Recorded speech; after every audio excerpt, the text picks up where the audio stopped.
दोस्तों, क्या आपने कभी सोचा है कि कुछ एम्प्लॉयज़ बिना किसी प्रेशर के अपना काम पूरी मेहनत और डेडिकेशन से करते हैं, जबकि कुछ एम्प्लॉयज़ सिर्फ अपना काम पूरा करने के लिए करते हैं। इसके पीछे का एक बड़ा कारण है एम्प्लॉय मोटिवेशन। लेकिन सवाल ये है कि क्या मोटिवेटेड एम्प्लॉयज़ वास्तव में बेहतर परफॉर्मेंस देते हैं, और इसमें एचआर का क्या रोल होता है। आइए समझते हैं। सबसे पहले बात करते हैं मोटिवेटेड एम्प्लॉय कौन होता है। मोटिवेटेड एम्प्लॉय वो होता है जो अपने काम को सिर्फ सैलरी के लिए नहीं, बल्कि अपने इंटरेस्ट, अपने रिकॉग्निशन, ग्रोथ और अपने पर्पस के साथ करता है। जब एम्प्लॉय मोटिवेटेड होता है तो उसकी प्रोडक्टिविटी भी इंक्रीज होती है, जॉब सेटिस्फेक्शन बढ़ता है और कमिटमेंट का लेवल भी बढ़ता है, और वो ऑर्गेनाइजेशन के गोल को अचीव करने के लिए अपना ज़्यादा कंट्रीब्यूशन देता है। तो अब हम बात करते हैं कि एचआर का रोल क्या होता है एम्प्लॉय मोटिवेशन में। एचआर कैसे अपने ऑर्गेनाइजेशन में काम करने वाले एम्प्लॉयज़ को हमेशा मोटिवेटेड बनाए रखें। तो सबसे पहला टेक्निक है रिकॉग्निशन और एप्रिशिएशन। एचआर को एक ऐसी कल्चर डेवलप करनी चाहिए जहां एम्प्लॉयज़ के अच्छे काम को रिकॉग्नाइज किया जाए, एप्रिशिएट किया जाए, क्योंकि एक सिंपल वेल डन या पब्लिक रिकॉग्निशन भी एम्प्लॉय का मोटिवेशन बढ़ा देता है। वही दूसरी टेक्निक है करियर ग्रोथ और लर्निंग अपॉर्चुनिटी।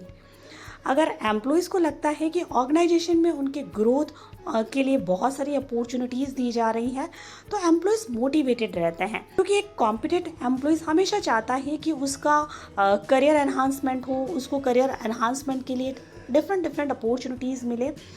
तो एचआर को ऐसे एम्प्लॉयज़ के लिए ट्रेनिंग, अप स्किलिंग, उनके करियर डेवलपमेंट के लिए डिफरेंट प्रोग्राम्स, इन सभी के ऊपर फोकस करना चाहिए।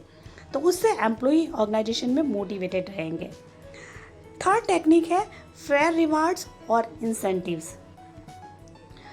सैलरी के अलावा परफॉर्मेंस बेस्ड इंसेंटिव्स, बोनसेस और अदर रिवार्ड्स भी एम्प्लॉय की परफॉर्मेंस को बेहतर करते हैं और एम्प्लॉय मोटिवेटेड रहते हैं। तो दोस्तों, अगर आप भी अपनी ऑर्गेनाइजेशन में अपने एम्प्लॉयज़ को मोटिवेटेड रखना चाहते हैं तो उनको परफॉर्मेंस बेस्ड इंसेंटिव ज़रूर प्रोवाइड करें, और वो इंसेंटिव फेयर होना चाहिए, ट्रांसपेरेंट होना चाहिए, ताकि एम्प्लॉय जो है वो मोटिवेटेड रहे, हैप्पी रहे और प्रोडक्टिव हो। फोर्थ टेक्निक है एम्प्लॉय वेलबींग। आज के वर्क प्लेस में एम्प्लॉय वेलबींग एक बहुत ही इंपॉर्टेंट इशू है। यानी अब वर्क प्लेस पर सिर्फ सैलरी और इंसेंटिव ही काफ़ी नहीं है। एचआर को अपने एम्प्लॉयज़ के work life balancing, mental wellbeing और हेल्दी वर्क एनवायरनमेंट पर भी फोकस करना होगा, क्योंकि उसी से ऑर्गेनाइजेशन में एम्प्लॉय की प्रोडक्टिविटी, परफॉर्मेंस अच्छी होगी, एम्प्लॉय जॉब से सेटिस्फाइड रहेगा, क्योंकि उनका एम्प्लॉयर जो है वो एम्प्लॉय वेलबींग के ऊपर बहुत ज़्यादा फोकस करता है। सो एम्प्लॉय वेलबींग में सिर्फ फिजिकल वेलबींग ही नहीं आती है, बल्कि social wellbeing, emotional wellbeing, financial wellbeing, ये सभी एम्प्लॉय वेलबींग का पार्ट है। तो अगर एम्प्लॉय इन सभी वेलबींग के ऊपर फोकस करता है तो उनकी ऑर्गेनाइजेशन के एम्प्लॉय हैप्पी होंगे और प्रोडक्टिव होंगे, साथ ही मोटिवेटेड भी रहेंगे। फिफ्थ टेक्निक है एम्प्लॉय फीडबैक को इम्पोर्टेंस देना। जब एम्प्लॉय को लगता है कि उनकी वॉइस को सुना जा रहा है, उनकी ओपिनियन को महत्व दिया जा रहा है, तो ऑर्गेनाइजेशन के प्रति उनका ट्रस्ट और एंगेजमेंट बढ़ता है। इसलिए एचआर को अपनी ऑर्गेनाइजेशन के अंदर इस प्रैक्टिस को यूज़ करना चाहिए, रेगुलर फीडबैक लेना चाहिए अपने एम्प्लॉयज़ का, उनके साथ में ओपन कम्युनिकेशन के प्लेटफॉर्म रखने चाहिए। जितना ज़्यादा ओपन कम्युनिकेशन को एनकरेज किया जाएगा, उतना ही अच्छी तरीके से एम्प्लॉय अपनी बात को रख पाएंगे, अपनी ओपिनियन को रख पाएंगे। साथ ही वो काफ़ी क्रिएटिव सजेशंस भी दे सकते हैं, जो कहीं ना कहीं एचआर को अपने ऑर्गेनाइजेशन के कल्चर को इम्प्रूव करने में, अपने काम को इम्प्रूव करने में काफ़ी हेल्प कर सकते हैं। तो एम्प्लॉय फीडबैक एम्प्लॉय को हैप्पी भी रखता है, प्रोडक्टिव भी रखता है, और उससे कहीं ना कहीं एम्प्लॉय का मोटिवेशन भी इंक्रीज होता है। तो दोस्तों, अब प्रश्न ये आता है कि क्या मोटिवेटेड एम्प्लॉयज हमेशा बेटर परफॉर्मेंस देते हैं।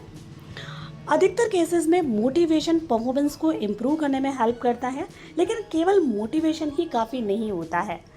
एम्प्लॉय के पास clear goals, proper resources, skills, supportive leadership और फेयर वर्क एनवायरनमेंट भी होना बहुत ज़रूरी है। इसीलिए एचआर का रोल सिर्फ एम्प्लॉयज़ को मोटिवेट करना नहीं है, बल्कि ऐसा वर्क प्लेस बनाना है जहां एम्प्लॉय मोटिवेटेड होकर बेहतर परफॉर्मेंस दे सके। इसीलिए अगर ऑर्गेनाइजेशन को बेहतर परफॉर्मेंस चाहिए तो एचआर को सबसे पहले ये समझना होगा कि एम्प्लॉय को वास्तव में मोटिवेट क्या करता है। तो दोस्तों अगर आपको ये वीडियो अच्छा लगा हो तो प्लीज़ वीडियो को लाइक और चैनल को सब्सक्राइब करना ना भूलें।